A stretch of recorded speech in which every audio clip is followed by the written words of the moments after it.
Hello guys, இந்த வீடியோவில் நம்ம இன்கம் டேக்ஸில் இருக்கக்கூடிய ஃபார்மேட்ஸ்லாம் தான் பார்க்க போகிறோம். First unit 2 residential status. இண்டிவிஜுவலுக்கான ரெசிடென்ஷியல் ஸ்டேட்டஸ் எப்படி கண்டுபிடிக்கிறதுன்னு பார்க்கலாம். அதுக்கு 2 கண்டிஷன் இருக்கு. ஒன்று வந்து பேசிக் கண்டிஷன், இன்னொன்று வந்து அடிஷ்னல் கண்டிஷன். ஃபஸ்ட்டு பேசிக் கண்டிஷனை அவர் ஃபுல்ஃபில் பண்ணால் அவர் ரெசிடெண்ட். பேசிக் கண்டிஷனில் என்ன இருக்குன்னு பார்க்கலாமா. ஃபஸ்ட்டு வந்து 182 டேஸ் வந்து அவர் ப்ரீவியஸ் இயரில் இந்தியாவில் ஸ்டே பண்ணியிருக்கணும். ப்ரீவியஸ் இயர்னால் நம்மளுக்கு என்னது, April 1, 2024 இருந்து March 31, 2025 வரைக்கும் நம்மளுக்கு ப்ரீவியஸ் இயர். இந்த ப்ரீவியஸ் இயரில் அவர் 182 டேஸ் வந்து இந்தியாவில் இருந்திருக்கணும். அப்படி இந்த கண்டிஷனை அவர் ஃபுல்ஃபில் பண்ணலன்னா செகண்ட் கண்டிஷனை நம்ம செக் பண்ணணும்.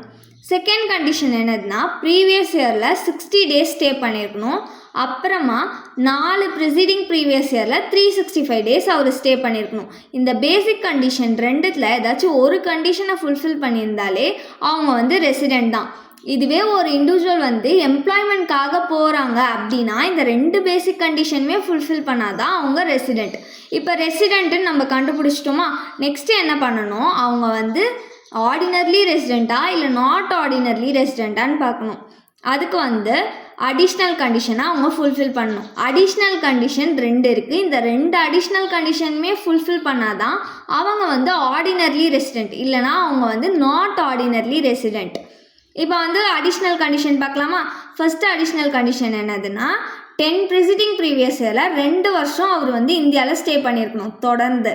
நெக்ஸ்ட்டு வந்து செகண்ட் அடிஷ்னல் கண்டிஷன் என்னதுன்னா, 7 ப்ரிசீடிங் ப்ரீவியஸ் இயரில் 730 டேஸ் வந்து அவங்க ஸ்டே பண்ணியிருக்கணும் இந்தியாவில். இந்த 2 அடிஷ்னல் கண்டிஷனுமே ஃபுல்ஃபில் பண்ணியிருந்தால் தான் அவங்க ஆர்டினர்லி ரெசிடெண்ட். இப்போ நம்ம HUF, ஃபர்மு, AOPக்கெலாம் எப்படி ரெசிடென்ஷியல் ஸ்டேட்டஸ் கண்டுபிடிக்கிறதுன்னு பார்க்கலாம்.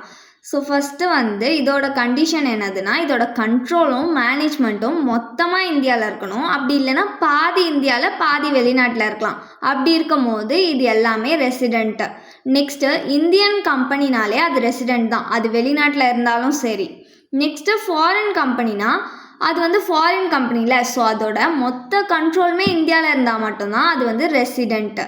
நெக்ஸ்ட்டு இன்சிடென்ஸ் ஆஃப் டேக்ஸ் பார்க்கலாம். Received in India, earned in India, acquired in India, dividend in India இப்போல்லாம் வந்துச்சுன்னா ரெசிடெண்ட், நாட் ஆர்டினர்லி ரெசிடெண்ட், அதுக்கப்புறமா நான் ரெசிடெண்ட், இவங்க 3 பேருக்குமே டேக்ஸபிள். நெக்ஸ்ட்டு கண்ட்ரோல் இந்தியாவில் இருந்துச்சுன்னா ரெசிடெண்ட்டுக்கும் நாட் ஆர்டினர்லி ரெசிடெண்ட்டுக்கும் மட்டும் டேக்ஸபிள். நெக்ஸ்ட்டு அக்ரிகல்ச்சரல் இந்தியாவில் பண்ணி அவங்க இன்கம் ஏர்ன் பண்ணியிருக்காங்கன்னா அது வந்து யாருக்குமே டேக்ஸபிள் கிடையாது. இதுவே அக்ரிகல்ச்சரல் வந்து வெளிநாட்டில் பண்ணி இன்கம் ஏர்ன் பண்ணியிருக்காங்கன்னா ரெசிடெண்ட்டுக்கு மட்டும் டேக்ஸபிள். இதை தவிர்த்து எல்லாமே ரெசிடெண்ட்டுக்கு மட்டும்தான் taxable. Unit 3 income from salary ஃபார்மேட்ஸ்லாம் தான் பார்க்க போகிறோம். இந்த இயருக்கு, கரண்ட் இயருக்கு எல்லா அலவன்ஸுமே டேக்ஸபிள்.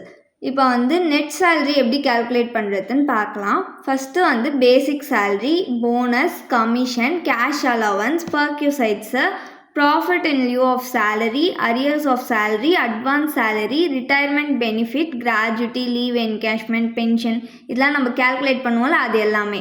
இது எல்லாத்தையும் ஆட் பண்ணோன்னா நம்மளுக்கு வந்து கிராஸ் சேலரி கிடச்சிடும். நெக்ஸ்ட்டு வந்து டிடக்ஷன்ஸை மைனஸ் பண்ணணும்.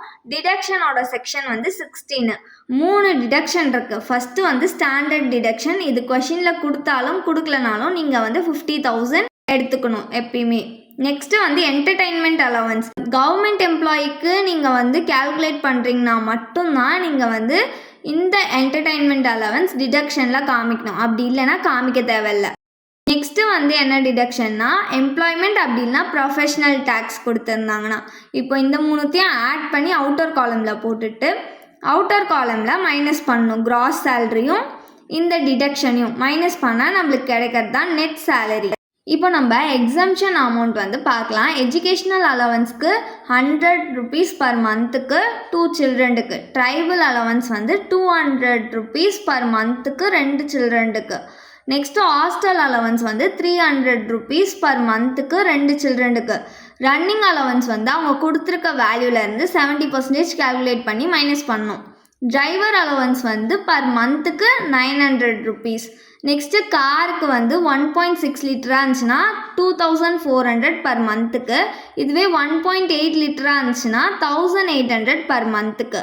ஃபுட்டுக்கு வந்து பர் டேக்கு 50 rupees. டிரான்ஸ்போர்ட் அலவன்ஸ் வந்து 3200 rupees பர் மந்த்து. இது வந்து ஹேண்டிகேப்டுக்கு மட்டும்தான். நெக்ஸ்ட்டு என்டர்டைன்மெண்ட் அலவன்ஸ் எப்படி கேல்குலேட் பண்ணுறதுன்னு பார்க்கலாம். அதுக்கு வந்து என்ன கண்டிஷன்னா, ஃபஸ்ட்டு வந்து 5,000 தான் மேக்ஸிமம் லிமிட். செகண்ட் வந்து 20% ஆஃப் பேசிக் சேலரி. பேசிக் சேலரியில் இருந்து மட்டும்தான் 20% கேல்குலேட் பண்ணணும். நெக்ஸ்ட்டு ஆக்சுவல் என்டர்டைன்மெண்ட் அலவன்ஸ் நம்மளுக்கு கொடுத்துருப்பாங்க கொஷின்லே. இந்த 3 கண்டிஷனில் எது வந்து லீஸ்ட் அமௌண்ட்டோ அதுதான் டிடக்ஷன் ஆஃப் இஏ. நெக்ஸ்ட்டு வந்து டிடக்ஷன் ஃபார் ஹெச்ஆர்ஏ கண்டுபிடிக்கணும். அதோட ஃபார்மேட் என்னென்னா, ஃபஸ்ட்டு ஹெச்ஆர்ஏ ரிசீவ்டு 40% அப்படின்னா 50% ஆஃப் சேலரி. சேலரி எதெல்லாம் இன்க்ளூட் பண்ணோன்னா, பேசிக் சேலரி, டிஏஎஸ்பி, டிஏன்னு கொடுத்துருந்தாங்கன்னா அதை எடுத்துக்கூடாது. பெனிஃபிட், ஃபார்மிங் பார்ட்டு அப்படின்லாம் கொடுத்துருந்தாங்கன்னா அதை வந்து எடுத்துக்கணும். Next commission on turnover or sales, இது எல்லாம் தான் சேலரியில் இன்க்ளூட் ஆகும். இந்த அமௌண்ட்டில் இருந்து தான் 40 இல்லை 50% எடுத்துக்கணும். நெக்ஸ்ட்டு வந்து இந்த 40%ன்றது நான் மெட்ரோ சிட்டிஸ்க்கு, 50% ஆஃப் சேலரின்றது மெட்ரோ சிட்டிஸ். மெட்ரோ சிட்டிஸ்னால் எதுனா சென்னை, பாம்பே, டெல்லி, கொல்கட்டா, இந்த 4 தான் மெட்ரோ சிட்டிஸு. இந்த சிட்டிஸை மென்ஷன் பண்ணியிருந்தாங்கன்னா 50% ஆஃப் சேலரி எடுத்துக்கணும் நம்ம. நெக்ஸ்ட்டு தேர்ட் என்னதுன்னா, rent paid minus 10% of salary. இதில் எது லீஸ்ட் அமௌண்ட்டோ அதுதான் வந்து எக்ஸம்டட் ஹெச்ஆர்ஏ. டாக்ஸபிள் ஹெச்ஆர்ஏ எப்படி கண்டுபிடிக்கணும்னா, ஹெச்ஆர்ஏ ரிசீவ்டோட எக்ஸம்டட் ஹெச்ஆர்ஏவை மைனஸ் பண்ணோன்னா நம்மளுக்கு டாக்ஸபிள் ஹெச்ஆர்ஏ கிடச்சிடும். நெக்ஸ்ட்டு ரெண்ட் ஃப்ரீ அக்காமடேஷன் பார்க்கலாம். இது வந்து ரெண்டாக பிரிக்கிறாங்க, கவர்மெண்ட் எம்ப்ளாயிஸ்க்கு, நான் கவர்மெண்ட் எம்ப்ளாயிஸ்க்குன்னு. கவர்மெண்ட் எம்ப்ளாயிஸோட ஃபார்மேட் என்னென்னா, licence fee plus 10% of furniture plus hire charges of furniture. Non government employer ரெண்டாக பிரிக்கிறாங்க, owned by the company, not owned by the கம்பெனின்ட்டு. ஓன்டு பை தி கம்பெனினா அங்கே வந்து பாப்புலேஷன் மென்ஷன் பண்ணியிருப்பாங்க. அதோட ஃபார்மேட் என்னென்னா, போனஸ், பேசிக் சேலரி, எல்லா அலவன்ஸ், அதுக்கப்புறம் டிஏஎஸ்பி தான் எடுத்துக்கணும். கமிஷன் அப்படின்னா ஃபீஸ், இது எல்லாத்தையும் ஆட் பண்ணால் நம்மளுக்கு சேலரி கிடைக்கும். அது கூட நம்ம என்ன பண்ணணும், எவ்வளோ பாப்புலேஷன் கொடுத்துருக்காங்களோ அதுக்கேற்ற மாதிரி பர்சன்டேஜை வந்து நம்ம கேல்குலேட் பண்ணணும். 40 லேக்குக்கு அபோவாக இருந்துச்சுன்னா பாப்புலேஷன் 10%, 15 to 20 லேக்கில் இருந்துச்சுன்னா பாப்புலேஷன் 7.5% எடுத்துக்கணும். நெக்ஸ்ட்டு 15 லேக்குக்கு பிலோவாக இருந்துச்சுன்னா 5%.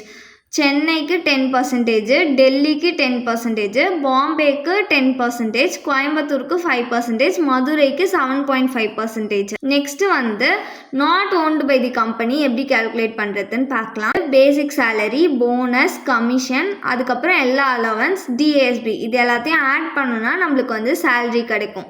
அது கூட நம்ம என்ன பண்ணணும், 10% வந்து எடுத்துக்கணும். எடுத்துக்கிட்டு நெக்ஸ்ட்டு ரெண்ட் பெய்டு அவங்க கொடுத்துருப்பாங்க, அதை எடுத்துக்கிட்டு இந்த 10% ஆஃப் சேலரி, ரெண்ட் பெய்டு, இது ரெண்டுத்தில் எது வந்து லீஸ்ட்டோ அதுதான் வந்து எக்ஸம்டட். நெக்ஸ்ட்டு கிராஜுவிட்டி வந்து எப்படி கால்குலேட் பண்ணுறதுன்னு பார்க்கலாம். கிராஜுவிட்டியை 2 டைப்ஸாக பிரிக்கிறாங்க. ஒன்று கவர்மெண்ட் எம்ப்ளாயிஸ்க்கு, இன்னொன்று வந்து நான் கவர்மெண்ட் எம்ப்ளாயிஸ்க்கு. கவர்மெண்ட் எம்ப்ளாயிஸ்க்கு gratuity fully exempted. Non government employer ரெண்டாக பிரிக்கிறாங்க, covered under gratuity act 1972, not covered under gratuity act 1972. First covered under gratuity act 1972 கீழே என்ன கண்டிஷன்ஸ் வருதுன்னு பார்க்கலாம். மேக்ஸிமம் லிமிட் வந்து 20 லேக்கு, செகண்ட் வந்து கிராஜுவிட்டி ரிசீவ்டு, தேர்ட் வந்து 15/26 into last month salary into completed years. Last month salary வந்து கொஷின்லேயே கொடுத்துருப்பாங்க. Next வந்து கம்ப்ளீட்டட் இயர்ஸ்னால் இங்கே வந்து இப்போ 37 years 7 months அப்படின்னு கொடுத்துருந்தாங்கன்னா அந்த 7 month 6க்கு அபவாக போயிடுச்சுனாலே நம்ம வந்து 1 year வந்து ஆட் பண்ணிக்கணும். ஸோ வந்து 38 years ஆகிடும். இங்கே சேல்ரி எதெல்லாம் இன்க்ளூட் பண்ணுதுன்னா பேசிக் சேலரியும் டிஏவையும். நெக்ஸ்ட்டு வந்து not covered under gratuity act 1972ல் என்ன கண்டிஷன்ஸ்லாம் பார்க்கலாம். ஃபஸ்ட்டு வந்து மேக்ஸிமம் லிமிட் சேம் தான் 20 lakh. Second gratuity received, third மட்டும் தான் மாறும். 1/2 into average salary into completed years. இங்கே வந்து 37 years 7 monthsன்னு இருந்துச்சுன்னா நம்ம வந்து 37 yearsனே தான் போடணும். இங்கே வந்து மந்த் வந்து 6க்கு அபவாக இருக்குன்னு சொல்லிட்டு 1 year ஆட் பண்ணக்கூடாது.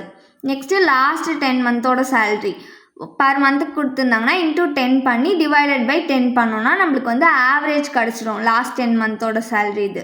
நெக்ஸ்ட்டு வந்து இப்போ ஒருத்தர் வந்து 2 கம்பெனியில் ஒர்க் பண்ணி கிராஜுவிட்டி ரிசீவ் பண்ணியிருக்காருன்னா ஃபஸ்ட்டு கம்பெனியில் ஒர்க் பண்ணி ரிசீவ் பண்ண கிராஜுவிட்டியை வந்து மேக்ஸிமம் லிமிட்டோட மைனஸ் பண்ணி காமிக்கணும். நெக்ஸ்ட்டு பென்ஷன் எப்படி கால்குலேட் பண்ணுறதுன்னு பார்க்கலாம். பென்ஷனை 2ஆக பிரிக்கிறாங்க, uncommuted pension, commuted pension. Uncommuted பென்ஷனுன்றது மந்த்லி பென்ஷன், இது வந்து ஃபுல்லி டாக்ஸபிள்.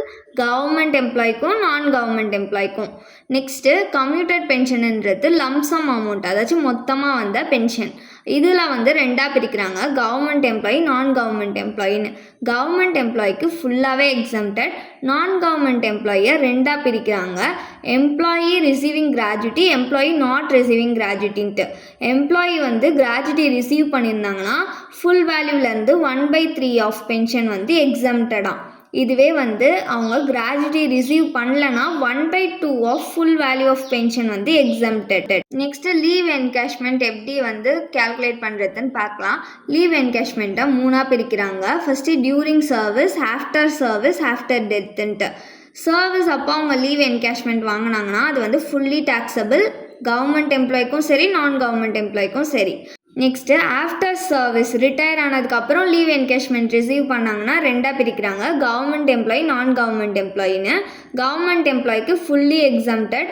இதுவே நான் கவர்மெண்ட் எம்ப்ளாயாக இருந்தாங்கன்னா ஃபஸ்ட்டு கண்டிஷன் என்னதுன்னா ஆக்சுவல் அமௌண்ட் ரிசீவ்டு, எவ்வளோ வந்து லீவ் என்கேஷ்மெண்ட் அமௌண்ட் ரிசீவ் பண்ணுறாங்க அது. செகண்ட் கண்டிஷன் வந்து மேக்ஸிமம் லிமிட் வந்து 25 lakh. Third condition average salary for 10 months, 10 monthோட ஆவரேஜ் சேலரி. நெக்ஸ்ட்டு வந்து service year minus availed year into average salary. இந்த கண்டிஷன்ஸில் எது வந்து லீஸ்ட்டோ அதுதான் வந்து exempted leave encashment. Next after death அவர் வந்து லீவ் என்கேஷ்மெண்ட் ரிசீவ் பண்ணுறாருன்னா அது வந்து ஃபுல்லி எக்ஸம்டட். இப்போ வந்து டாக்ஸபிள் ஆர்பிஎஃப் வந்து எப்படி கண்டுபிடிக்கிறதுன்னு பார்க்கலாம். ஃபஸ்ட்டு எம்ப்ளாயர் கான்ட்ரிபியூஷன் இன்னர் காலமில் அமௌண்ட் போட்டுக்கணும், மைனஸ் எக்ஸம்டட் வந்து 12% ஆஃப் சேலரி. சேலரி எதெல்லாம் இன்க்ளூட் பண்ணதுன்னா basic salary, DASP, commission on turnover and sales. Next இது ரெண்டுத்தையும் மைனஸ் பண்ணி அவுட்டர் காலமில் போட்டுக்கணும். இன்ட்ரெஸ்ட் கிரெடிட்டட், அது கூட எக்ஸம்டட் என்னதுன்னா 9.5% ஆஃப் இன்ட்ரெஸ்ட் கிரெடிட்டட். இது ரெண்டுத்தையும் மைனஸ் பண்ணி அவுட்டர் காலமில் போட்டு அவுட்டர் காலமில் இது ரெண்டுத்தையும் ஆட் பண்ணோன்னா நம்மளுக்கு வந்து டாக்ஸபிள் ஆர்பிஎஃப் கிடச்சிடும். இப்போ நம்ம யூனிட் 4ஓட ஃபார்மேட் பார்க்கலாம். இன்கம் ஃப்ரம் ஹவுஸ் ப்ராப்பர்ட்டி எப்படி கண்டுபிடிக்கிறதுன்னு பார்க்கலாம். இதோட ஃபார்மேட் வந்து MRV, municipal rental value, fair rental value. இது ரெண்டுத்தில் எது ஹையஸ்ட்டோ அதை கீழே கொண்டுட்டு வரணும்.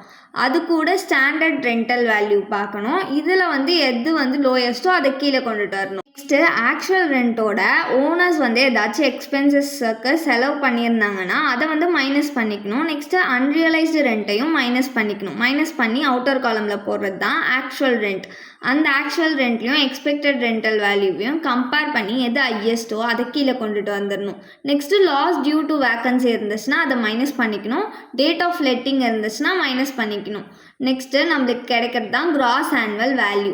அது கூட முனிசிபல் டேக்ஸை மைனஸ் பண்ணணும். முனிசிபல் டேக்ஸ் பர்சன்டேஜில் கொடுத்துருந்தாங்கன்னா முனிசிபல் வேல்யூவில் இருந்து தான் நம்ம எடுத்துக்கணும். நெக்ஸ்ட்டு அது ரெண்டுத்தையும் மைனஸ் பண்ணோன்னா நம்மளுக்கு நெட் ஆனுவல் வேல்யூ கிடைக்கும். நெக்ஸ்ட் என்ன பண்ணணும், டிடக்ஷன்ஸை மைனஸ் பண்ணணும். இன்கம் ஃப்ரம் சேலரியோட டிடக்ஷன் செக்ஷன் 16, ஹவுஸ் ப்ராப்பர்ட்டியோட டிடக்ஷன் செக்ஷன் 24. இதில் வந்து 2 டிடக்ஷன் தான் இருக்குது. ஒன்று ஸ்டாண்டர்ட் டிடக்ஷன், இது கொஷினில் கொடுத்தாலும் கொடுக்கலனாலும் நீங்கள் எடுத்துக்கணும். எவ்வளோனா 30%. எதில் இருந்துன்னா நெட் ஆனுவல் வேல்யூலேருந்து. Next interest on borrowed loan or capital வந்து அவங்க கொடுத்துருப்பாங்க, அப்படின்னா நீங்கள் கேல்குலேட் பண்ணுற மாதிரி இருக்கும். ஸோ இது ரெண்டுத்தையும் இன்னர் காலமில் ஆட் பண்ணி அவுட்டர் காலமில் போட்டுட்டு அவுட்டர் காலமில் மைனஸ் பண்ணால் நம்மளுக்கு இன்கம் ஃப்ரம் ஹவுஸ் ப்ராப்பர்ட்டி கிடைச்சிடும். இன்கம் ஃப்ரம் ஹவுஸ் ப்ராப்பர்ட்டி கண்டுபிடிச்சோமா, அது கூட இன்கம் ஃப்ரம் அதர் சோர்ஸஸை ஆட் பண்ணோன்னா நம்மளுக்கு வந்து டோட்டல் இன்கம் கிடைக்கும். இன்கம் ஃப்ரம் அதர் சோர்ஸஸ் கொஷின்லேயே கொடுத்துருப்பாங்க, கொடுத்துருந்தா ஆட் பண்ணிக்கோங்க, இல்லைனா இன்கம் ஃப்ரம் ஹவுஸ் ப்ராப்பர்ட்டி வரைக்கும் தான் கண்டுபிடிக்கணும். இப்போ ஒருத்தவங்களுக்கு வந்து 3 சொந்த வீடு இருந்துச்சுன்னா அதில் 2 வீட்டுக்கு தான் வந்து எக்ஸம்டடு, இன்னொரு வீட்டுக்கு அவங்க வந்து டேக்ஸ் பே பண்ணணும். ஸோ எது வந்து 3 வீட்டில் கம்மியான அமௌண்ட் இருக்கோ அந்த வீடு தான் வந்து டேக்ஸபிள். செல்ஃப் ஆக்குபைடாக இருந்துச்சுன்னா ஹவுஸு நெட் ஆனுவல் வேல்யூ வரைக்கும் எக்ஸம்டட். நெக்ஸ்ட்டு வந்து இப்போ வீடு கட்ட கடன் வாங்கியிருக்காங்கன்னா 1/4/1999க்கு முன்னாடி அந்த கடன் வாங்கியிருந்தாங்கன்னா அதோட மேக்ஸிமம் லிமிட் வந்து 30,000 தான். இதுவே வந்து 1/4/1999க்கு அப்புறம் வாங்கியிருந்தாங்கன்னா 2 lakh வரைக்கும் மேக்ஸிமம் லிமிட். இது வந்து செல்ஃப் ஆக்குபைடு ஹவுஸ்க்கு மட்டும்தான். டீம்டு டு பி லெட் அவுட்டுக்கெலாம் இதை யூஸ் பண்ணக்கூடாது. Next unit 5 income from business and profession பார்க்கலாம். இதில் வந்து இன்கம் ஃப்ரம் பிஸ்னஸ் கேல்குலேட் பண்ண சொன்னாங்கன்னா ஆஃப்டர் அட்ஜஸ்ட்மெண்ட்டுக்கு அப்புறமா நம்ம என்ன பண்ணணும்னா இன்அட்மிசபிள் எக்ஸ்பென்சஸை ஆட் பண்ணிக்கணும். நெக்ஸ்ட்டு வந்து இன்அட்மிசபிள் இன்கம்மை மைனஸ் பண்ணிக்கணும். ஃபஸ்ட்டு இன்அட்மிசபிள் எக்ஸ்பென்சஸ்லாம் என்னதுன்னு பார்க்கலாம். Income tax, salary of a proprietor, ஓனரோட சேல்ரி இருந்துச்சுன்னா அதுவும் inadmissible expenses. Next household expenses, gift, donation, அதாச்சும் இன்அட்மிசபிள் எக்ஸ்பென்சஸ்னால் பிஸ்னஸ்க்கு சம்மந்தம் இல்லாத எக்ஸ்பென்சஸ், அது எல்லாமே இன்அட்மிசபிள் எக்ஸ்பென்சஸ் சொல்லுவோம். Next purchase of asset. அசட்டுன்றது வந்து எப்படி, அது ஒரு லாங் டேர்ம் பெனிஃபிட் உள்ளது. ஸோ அது வந்து பிஸ்னஸ் டே டு டே பிஸ்னஸ்க்கு வந்து சம்மந்தப்படாதது.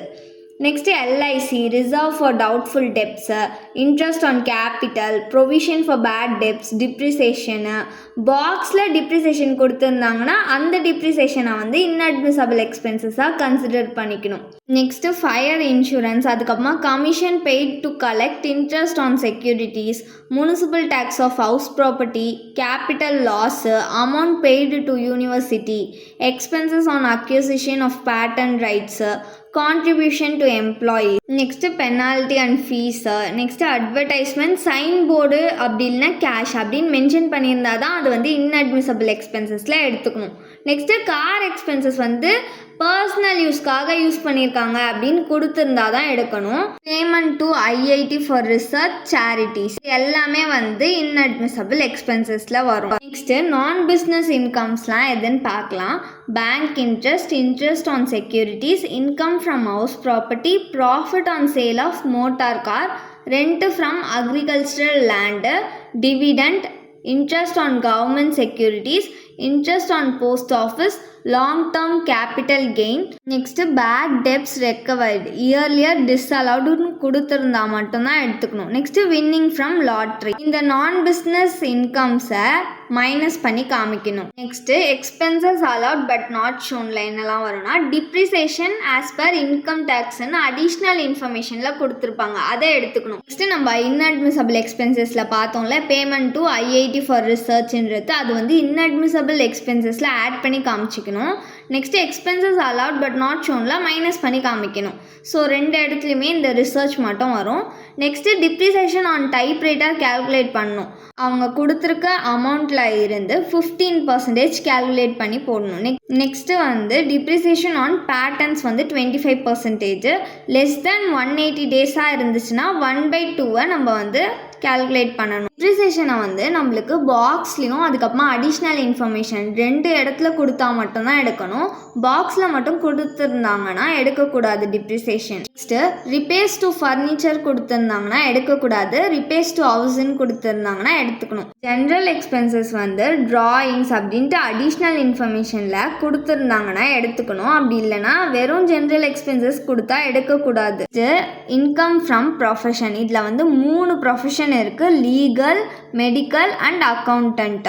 லீகல் ப்ரொஃபஷன்னா அட்வொகேட்டுக்கு சம்மந்தப்பட்ட இன்கம்ஸை ஆட் பண்ணிக்கணும், எக்ஸ்பென்சஸை மைனஸ் பண்ணிக்கணும். மெடிக்கல்னால் அவங்களுக்கு சம்மந்தப்பட்ட இன்கம் ஆட் பண்ணிவிட்டு அதுக்கப்புறம் எக்ஸ்பென்சஸை மைனஸ் பண்ணிக்கணும். அக்கௌண்டன்ட்னா அவங்களுக்கு சம்மந்தப்பட்ட இன்கம் ஆட் பண்ணிக்கணும், எக்ஸ்பென்சஸை மைனஸ் பண்ணிக்கணும். 3 ப்ரொஃபஷனுக்குமே சேம் தான். ப்ரொஃபஷனல் இன்கமில் எதுக்கெலாம் டிப்ரிசியேஷன் எவ்வளோ கால்குலேட் பண்ணுறதுன்னு பார்க்கலாம். காருக்கு 15% கால்குலேட் பண்ணணும் டிப்ரிசியேஷன். நெக்ஸ்ட்டு சர்ஜிக்கல் எக்யூப்மெண்ட்டுக்கும் 50%, ப்ரொஃபஷனல் புக் யூஸ் பண்ணியிருந்தாங்கன்னா அதுக்கு 40%, டைப்ரைட்டருக்கு 15%. நெக்ஸ்ட்டு மிஸ்சலேனியஸ் எக்ஸ்பென்சஸ் வரும், ஜென்ரல் எக்ஸ்பென்சஸும் எடுத்துக்கணும். அதுக்கப்புறமா ஸ்கூட்டருக்கும் டிப்ரிசியேஷன் வந்து 15% தான். நெக்ஸ்ட்டு அப்பீலேட் ட்ரிபியூனல் அப்பியரன்ஸ் கொடுத்துருந்தாங்கன்னா அதுவும் எடுத்துக்கணும். நெக்ஸ்ட்டு பேமெண்ட் சைடில் ரெண்ட்டும் சேலரியும் கொடுத்தா எடுக்கணும். இதுவே ரெசிப்ட் சைடில் கொடுத்துருந்தா எடுக்கக்கூடாது. Next deduction under section 80C பார்க்கலாம். இது வந்து 10 மார்க்கில் கேட்க நிறைய சான்சஸ் இருக்குது. ஃபஸ்ட்டு வந்து இது கீழே எல்ஐசி ப்ரீமியம் வரும். இதில் வந்து ஃபேமிலிக்கு 10%, பிரதருன்னு கொடுத்துருந்தா வராது. டிசேபிள்டுக்கு 15%, 1/4/2012க்கு அப்புறமா 20% நார்மல் பீப்புளுக்கு. அதுக்கப்புறம் 2023க்கு அப்புறமா 10% நார்மலுக்கு, டிசேபிள்டுக்கு 15%. நெக்ஸ்ட்டு ஃபிக்ஸ்டு டெபாசிட் வரும். டிஃபர்ட் ஆன்யூட்டி, பிஎஃப்பில் ஆர்பிஎஃப், எஸ்பிஎஃப், பிபிஎஃப் வரும். Superannuation fund, national savings, UTI, mutual fund, pension, home loan repayment, authority to improve investment in debenture, term deposit வந்து 5 இயர்ஸாக இருந்தால் வரும். Next subscription, senior citizen, post office, central government, இது எல்லாமே deduction under section 80C வரும்.